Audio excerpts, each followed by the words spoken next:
It is scientific opinion that Earth's climate system is warming, and it is mostly likely that humans are causing it through activities that increase concentrations of greenhouse gases in the atmosphere, such as deforestation and burning fossil fuels.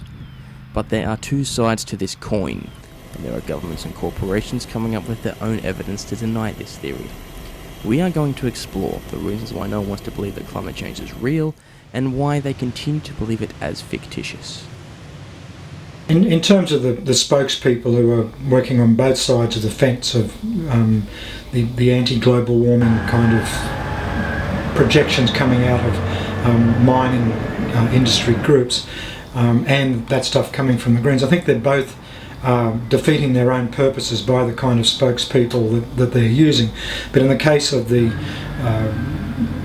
communication strategies, say from the mining industry, I think it serves their purpose to inflame the matter, because if we can get the community more concerned about the polarisation of issues and less interested in the centre kind of ground where changes might happen, then there's less likelihood of changes actually happening.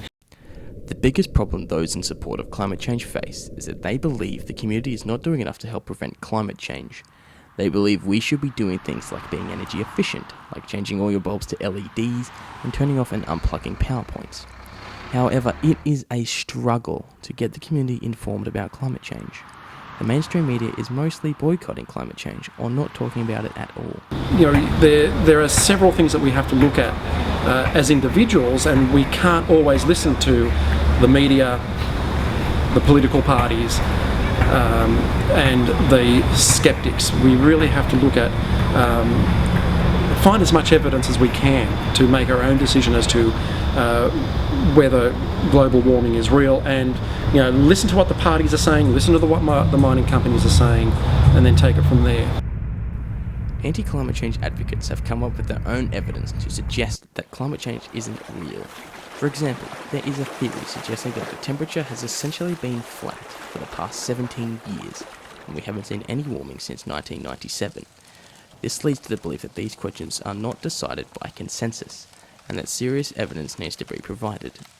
The majority of scientists are telling us all that climate change is happening. However, there is still a vast number that believe it is not caused by mankind or even happening at all.